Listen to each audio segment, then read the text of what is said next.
আজকে বানাবো এই বেগুন দিয়ে, আলু দিয়ে, ডিম দিয়ে একটা ভালো মাখো মাখো তরকারি। কীরমভাবে বানাচ্ছি ওটা দেখবেন। এই বেগুনগুলোকে 4 টুকরো করে কেটে নিয়েছি, এই যে কেটে নুন হলুদ মাখিয়ে নিয়েছি।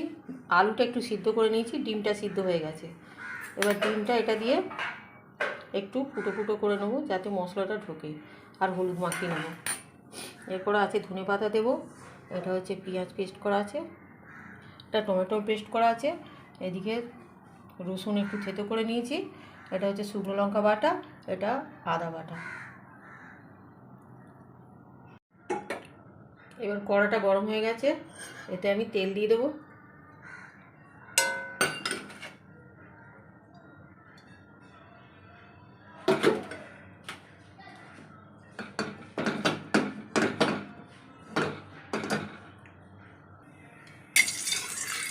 তেলটা গরম হয়ে গেছে, এবার এতে আমি একটু নুন দিয়ে দেবো।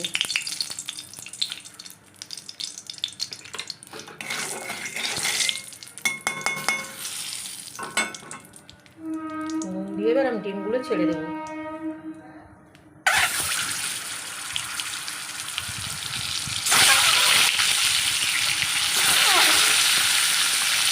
ডিমগুলো আমার ভাজা হয়ে গেছে, এবার এই তেলে আমি বেগুনগুলো ছেড়ে দেবো। বেগুনগুলো এরকম ঠিক ভেজে নিয়েছি, এবার বেগুনগুলো ঢেলে নেব। বেগুনটা ভেজে তুলে নিয়েছি, এবার এর মধ্যে তেল দিয়ে দেবো।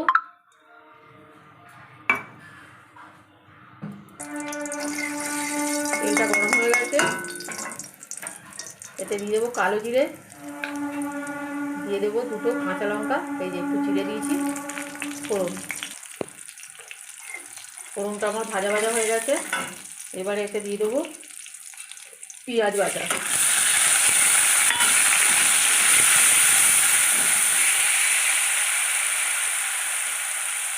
একটু রসুন থেতো করে রেখেছিলাম, ওটাও দিয়ে দিলাম। এবার দিয়ে দেবো একটুখানি চিনি, দিয়ে একটু ভালোভাবে ভাজা ভাজা করে নেব। এবার দিয়ে দেবো 1 চামচ আদা বাটা। এবার এর মধ্যে একটুখানি জল দিয়ে দেবো, মশলাটা নাহলে পুড়ে যাবে।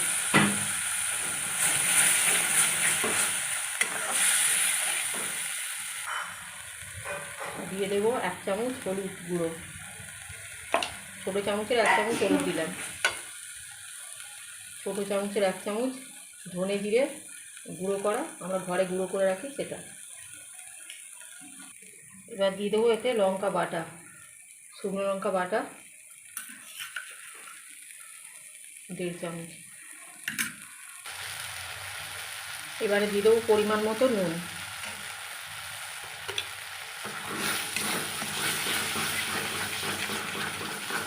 মশলাটা ভালো করে কষিয়ে নেবো। এবারে দিয়ে দেবো একটা টমেটো পেস্ট করা ছিল, টমেটোটা খুব একটা পাকা ছিল না, ওই জন্য একটু সাদা সাদা লাগছে, ওটা দিয়ে দিলাম। এটা দিয়ে আবার একটু কষে নেবো।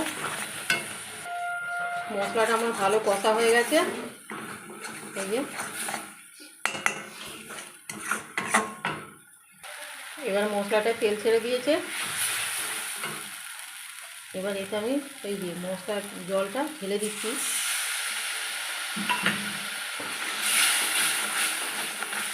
দিয়ে একটু নাড়াচাড়া করে আলুটা ঢেলে দেবো আগে।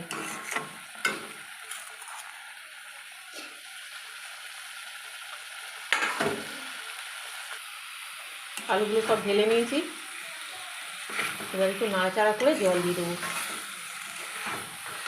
আলুটা সেদ্ধ করা আছে, বেগুনটাও ভাজা আছে, এটা আর বেশি সময় লাগবে না। বেগুনগুলো ভেজে দেখুন একটু নেতিয়ে গেছে। এবার আমি আলুটার জল দিয়ে একটু ফুটলেই বেগুনটাও ঢেলে দেবো,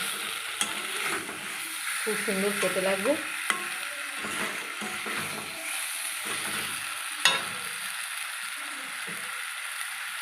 এবার আমি এতে পরিমাণ মতো জল দিয়ে দিচ্ছি।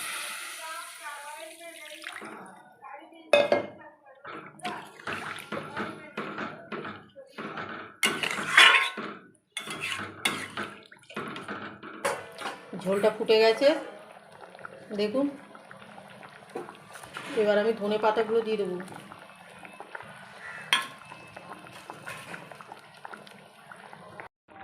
এবারে বেগুনগুলো ছেড়ে দেবো, ভাজা বেগুন।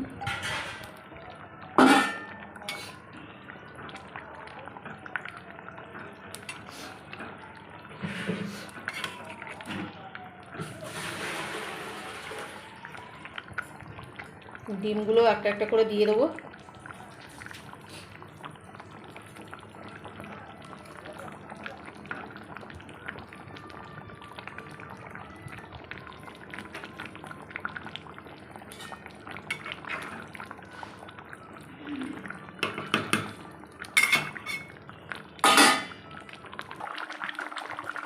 সামান্য একটু গরম মশলা দিয়ে দেবো।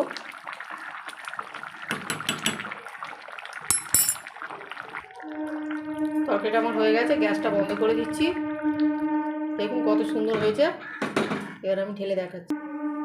তরকারিটা ঢেলে দিয়েছি, দেখুন কত সুন্দর কালার হয়েছে, কত সুন্দর দেখতে হয়েছে, গন্ধটাও খুব সুন্দর উঠেছে। বাড়িতে এইভাবে বানিয়ে দেখবেন, খুব ভালো লাগবে খেতে।